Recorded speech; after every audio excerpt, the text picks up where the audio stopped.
Chapter 25. The Cabin.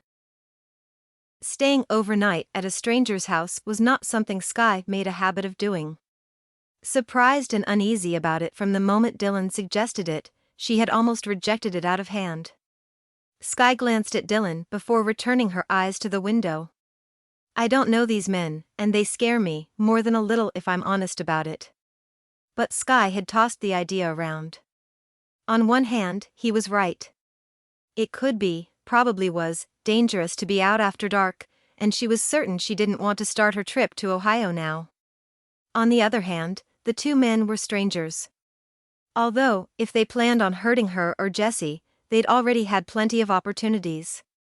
And they had helped rescue Jesse, so that was a massive plus for them. They didn't need to do that, not at all. She supposed that it was okay, that their intentions were fine, but her mind kept coming back to the fact that she didn't know what kind of men they were. And they were taking her into the dark, to some unknown place in what seemed to be in the opposite direction of her car and her path home. But she wasn't even sure of that, she was so lost. Sky's heart raced when Dylan pulled off the road. The truck rocked as it bumped over the shallow ditch. The headlights lit up nothing but grass and trees. She leaned forward and peered into the darkness looking for a house. Dylan seemed to be going up a grassy path as it a bit smoother than the rest of the field looked. Once they made it to the tree line, she saw a break in the forest. Turning into it, some areas were so narrow, the truck's mirrors almost brushed against the trees. What have I done? Sky was almost hyperventilating before Dylan noticed her distress. He reached out a hand and grabbed at her arm, but she jerked away and pulled a sleeping Jesse closer to her. Hey, Dylan reassured her again, I said you're okay. Sky turned her pale face to him and snapped out, oh yeah? Then where are you taking us? To our cabin. Our cabin is up here. Sky punched her finger toward the dark path. Up here? There is literally nothing up here. Yeah, that's the point. Sky barked out a hard laugh and ran her hand over her hair. That is my fear. Dylan shook his head. Stop it. You're okay. But all she could imagine was a rough, broken-down cabin with outbuildings filled with rotting animal carcasses and who knew what else. So when the lights fell on the Coles' little home, she was more than relieved, she was pleasantly surprised. It probably had started out as a dilapidated cabin but was now fixed up and cared for. Although small, it seemed a sturdy structure. Off the grid, 2 solar panels provided electricity, and the roof's skylight would brighten the place during the day. Cords of chopped wood laid stacked on the deck and along the edge of the cleaned forest line. A big stone chimney ran up the outer wall of the cabin. A small, welcoming light peeking through one of the 2 front windows under a small front porch brought a smile to Sky's face. Whatever I had been expecting, it was not this. After seeing Sky's expression turn from terror to relief, Dylan said, See? You settled now? Still, could you be any further out? Sky griped at him, still disturbed by the isolated drive back here. Probably, but we didn't look. Sky rolled her eyes. Oh, so you just stumbled upon this? Out here? In this wilderness? Yeah. I can't even begin to understand your life. Dylan grunted his agreement. He eyed his cabin and said, I know you're used to more. It ain't much, but it's what we got. Somehow both apology and pride filled his voice. Sky was used to more, but she wondered how he was so sure of that.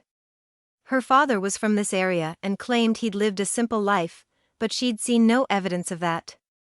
Also, she had to acknowledge that her grandfather on her mother's side would be mortified, perhaps even horrified, that she would have stepped foot in such a place. But Sky didn't feel that way. It was clean, pleasant and welcoming. And considering her situation, a godsend. Now she'd calmed down, she was eager to relax for the evening. I like it. I like it very much. Even if she hadn't, after insulting his truck, Sky certainly would not offend his house. Dylan looked at her as if he was trying to gauge her sincerity. Sky shot him a little smile and then turned to wake Jesse. Don't, Dylan said, putting out a hand. I want to get him in the house. I'll carry him. Sky frowned. He's heavy. Pfft. Dylan shot her a glance and shook his head. You think I can't carry him? I'm getting the look again. The one that says I can't possibly mean what's coming from my mouth. Dylan reached into the truck and as gentle as possible lifted Jesse. There was a slight stir from the boy, but he continued to sleep. No, I know you can do it. I only thought. With a sigh, Dylan said, Woman, stop. Still unsure how she felt about his manner, Sky stopped and stared at him. Dylan raised an eyebrow. Hey, I'm trying to instruct with less volume and force. Sky puffed out a little breath, stirring her hair. I can't stand in the way of the very thing I asked him to do. Well, don't let me prevent that. Sky uttered a small laugh and waved him on. Thank you. Wade jumped out of the back of the truck, his feet hitting the ground with a thud. He ran ahead to open the front door. Dylan walked through and laid Jesse on one of the 2 double beds that sat in an alcove on the left side of the cabin. The whole place was one open room except for what Sky hoped was a bathroom. Please, please don't have an outhouse. The wood-planked front door opened to a small living room area. The kitchen sat directly behind it, a long countertop covering most of the back wall. Cabinets were a hodgepodge of different colors and ages but somehow seemed perfect for the cabin. Between the 2 rooms was a small, rugged table and chairs that served as a dining area. Everything possible was wood or stone. The floors were oak-colored as were 3 of the walls. The 4th was both wood and stone. In the large stone area that covered the same wall as the chimney outside sat a wood-burning stove.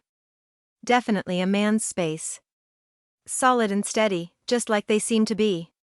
The thought surprised her. It appeared her instincts about the men were right even if her anxiety got in the way. Of course, her nervous side had a parting shot for her. Well, if you're still alive in the morning, then we'll see. Sky shook her head to get rid of the doubtful voice. Sky sent Wade a questioning look when Dylan walked out the front door and closed it without a word. Dylan's first watch, he said. He's checking out the house and seeing if anybody's been sniffing around. We started since all the, Sky nodded, then grimaced as her stomach rumbled loud enough for Wade to hear it and snicker. Should I make something? She said, a note of hope in her voice. Do whatever you want. Wade waved his arm toward the kitchen. You can have what you'd like over there. Over there was a long card table loaded with a variety of snack foods.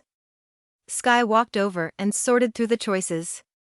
Every kind of potato chip known to humankind seemed to be there, also the inevitable pork rinds in various flavors and jerky out of meat she wasn't aware it was possible to jerk. Lined up in jars was every pickled item she had ever heard of, and then some, including the obligatory pickled eggs and, she thought, pickled pig's feet. This is like a man's snack food smorgasbord. She chuckled. Of course. Sky found trying to pick through the best of the worst food on earth was difficult, but she figured she could handle some pickled beets. After dishing out some, she headed to the fridge. The refrigerator was a treat of its own. First and third shelves were, it seemed, exclusive to beer. The middle shelf held actual food. A carton of eggs, butcher's paper wrapped around, she presumed, meat or cheese. The few condiments on the door included a variety of hot sauces and a pitcher of tea, milk and a few other essentials. More man food. Not a lettuce leaf to be found. But one thing is for sure, they won't go hungry anytime soon even if this is all they have to sustain themselves. Head still in the refrigerator, Wade's voice drifted to her.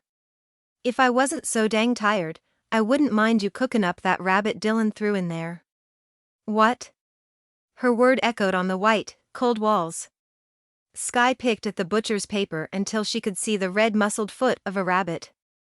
Wide-eyed, she rose too soon and bumped her head on the door of the fridge in her effort to stand. Once free of the door, she held the back of her head. I don't know how to cook rabbit from that. Oh, shame. Wade looked confused, shook his head and fell onto the couch. Well, maybe we can teach you. Lord, she thought, I hope not. I like meat to seem less like animal. Sky rubbed the sore spot on her skull. I'm leaving in the morning, so I probably won't have time. Where are you going in such an all-fired hurry? Sky made her way to the living room, carrying her beets and a piece of cheese. She sat in one of the two chairs opposite the couch. Although both showed wear, Sky couldn't complain about comfort. She sank into the recliner and sighed. To my parents in Ohio. It's about 5 hours to get there, and I want to get started before things get worse. Why are you thinking it's safe now? Wade's question made Sky squirm. I'm aware there could be many people on the street, trying to get who knows where. And that others are taking advantage of the situation, but we still have some structure. Phones, electricity, and water are on for now, though the services are spotty. People are going to their jobs, or helping out, where possible. I don't think things are totally out of control yet. I'm hoping they won't get that way. Wade eyed her for a minute and grunted something that sounded like Dreamer. Abruptly, he turned and settled on the couch, and within 30 seconds, he was snoring. Sky scoffed. She didn't fall asleep in 30 seconds on her best day. How could he do that? She picked at her food until it was gone, then checked out the bathroom. Although there were compromises since they were off the grid, it was more or less a regular restroom complete with a shower she hoped to use in the morning. Sky wandered back to the sleeping alcove and over to the double beds. She pulled the covers over Jesse's shoulder and pushed his hair back. He hauled in a noisy breath. He was a snorer already. She sat on the bed opposite of his, took off her shoes and rolled under the sheets. Sky gave a deep yawn, concerned the two snoring males would hinder a restful night. She needn't have worried, she was asleep almost as quickly as Wade.